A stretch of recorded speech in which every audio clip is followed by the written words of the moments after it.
Hi friends, எல்லாம் நல்லா இருக்கிறீங்களா ஃப்ரெண்ட்ஸ்? ஓகே ஃப்ரெண்ட்ஸ், இன்றைக்கி வந்து வீடியோவில் என்ன பார்க்கலான்னா மதிய லஞ்சு என்ன செய்யணும்னு பார்க்கலாமா. மதிய லஞ்சு வந்து கிள்ளி போட்டு சாம்பார் வைக்க போகிறோம் ஃப்ரெண்ட்ஸ். அதுக்கு பருப்பெல்லாம் எடுத்து வச்சுருக்கேன் வாஷ் பண்ணி. சைடிஷ் வந்து ஆட்டு துவர்ப்பு எடுத்துன்னு வந்துருக்கு ஃப்ரெண்ட்ஸ். அது வந்து கொஞ்சமாக பரட்ட போகிறோம் ஃப்ரெண்ட்ஸ். இப்போ வந்து பருப்புக்கு போட்டுருக்கோம். பருப்பு 2 கிளாஸ் நல்லா வாஷ் பண்ணி தண்ணி போட்டு 2 கிளாஸ் வச்சுப்போம். சின்ன வெங்காயம் பூண்டு போட்டுக்கலாம். தக்காளி ஒரு 3 தக்காளி பண்ணி வச்சு. இது கூட மஞ்சள் தூள் சேர்த்துக்கலாம் ப்ளீஸ்.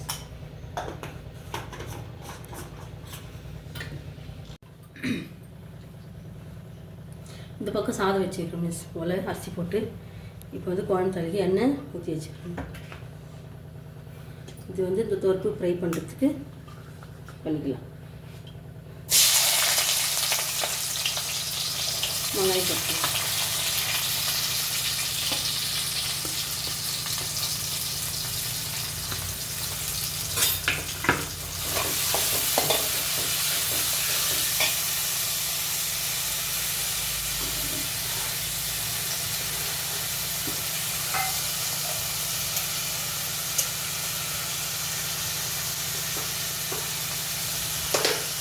வாசனைக்காக சும்மா 2 லவங்கம் 2 பட்டை போட்டுக்கலாம்.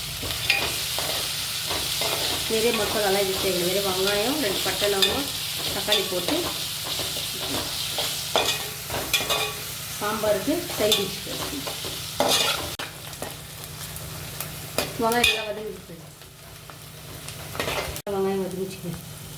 இப்போ கொஞ்சமாக ஒரு ஸ்பூனு இஞ்சி பூண்டு போட்டுக்கலாம்.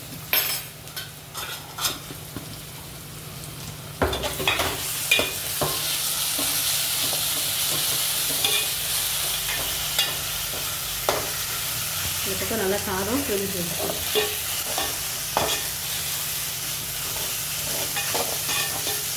இந்த பக்கம் சாம்பாரும் ஒரு பருப்பு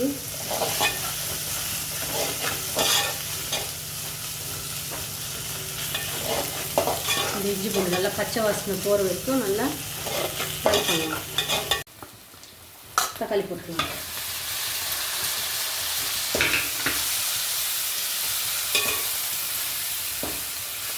தக்காளி நல்லா வதங்கணும். மண்ணெண்ணெய் சேர்த்து மிளகாத்தூள் போட்டுக்கலாம். தக்காளி நல்லா வதங்கிச்சு. இப்போ ஒரு ஸ்பூனு மிளகாத்தூள் கொஞ்சம் மஞ்சள் தூள் போட்டுக்கலாம். போட்டு இந்த போட்டு இதில் போட்டுக்கலாம்.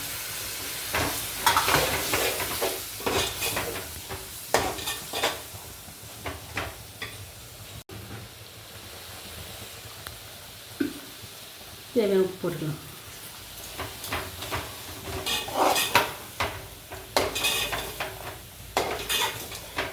இதிலே கொஞ்சம் பார்த்து பேருக்கு தண்ணி வருதானே அப்புறமேட்டு கொஞ்சம் தண்ணி ஊற்றிக்கலாம். வேகும் மசாலாலாம் நல்லா ஏறட்டும். உப்பு காரம்லாம் இதில் மசாலா இதாகிடும். இப்போ தண்ணி ஊற்றிக்கலாம். தேவையான தண்ணி கறி நல்லா வேக வைக்கும். ஊற்றி வேக வைக்கலாம். சாம்பார் தாளிச்சிக்கலாம். இப்போ எண்ணெய் ஊற்றி வச்சுருக்கிறேன். இப்போது சாம்பார் தாளிக்கிறது.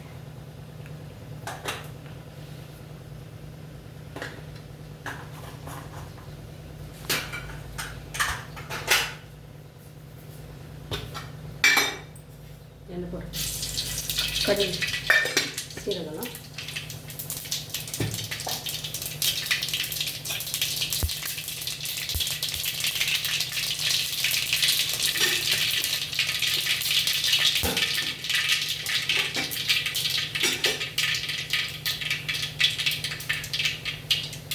சீரகம் போட்டுக்கலாம்.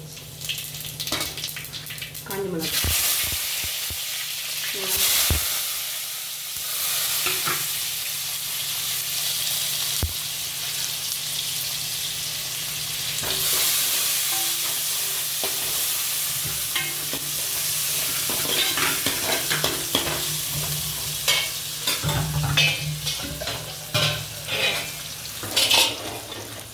கொத்தமல்லி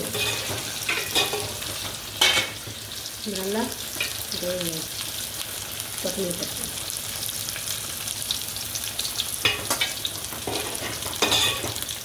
கொஞ்சம் ட்ரை ஆகிற பிறகு ஆஃப் பண்ணலாம்.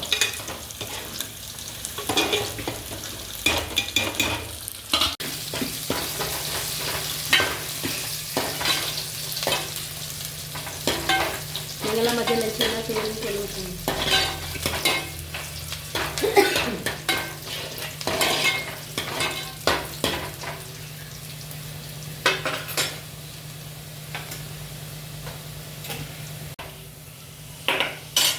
நல்லா வதங்கிட்டு பெருங்காயம் போட்டு சாம்பார் எடுத்து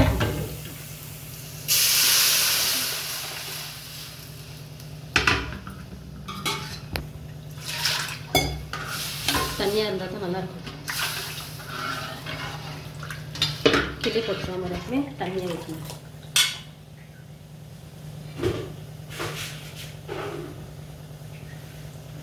அது கல் போட்டுடலாம் தேவையான உப்பு.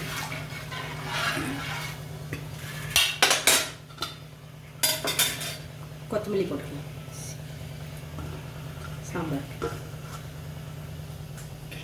ஓகே ஃப்ரெண்ட்ஸ், இப்போ மதிய லஞ்சு ஆயிடுச்சு, வாங்க பார்க்கலாம். சுட சுட சாதம், அப்புறம் தொருக்கு கிரேவி,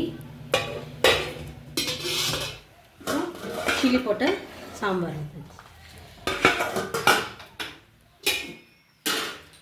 ஓகே ஃப்ரெண்ட்ஸ், இந்த வீடியோ உங்களுக்கு பிடிச்சா லைக் பண்ணுங்கள், ஷேர் பண்ணுங்கள், கமெண்ட் பண்ணுங்கள், மறக்காமல் நம்ம சேனலை சப்ஸ்கிரைப் பண்ணுங்கள் ஃப்ரெண்ட்ஸ். பக்கத்தில் இருக்க பட்டனை கிளிக் பண்ணுங்கள் ஃப்ரெண்ட்ஸ். ஓகே ஃப்ரெண்ட்ஸ், உங்கள் வீடியோவில் பார்க்கலாம். பாய்.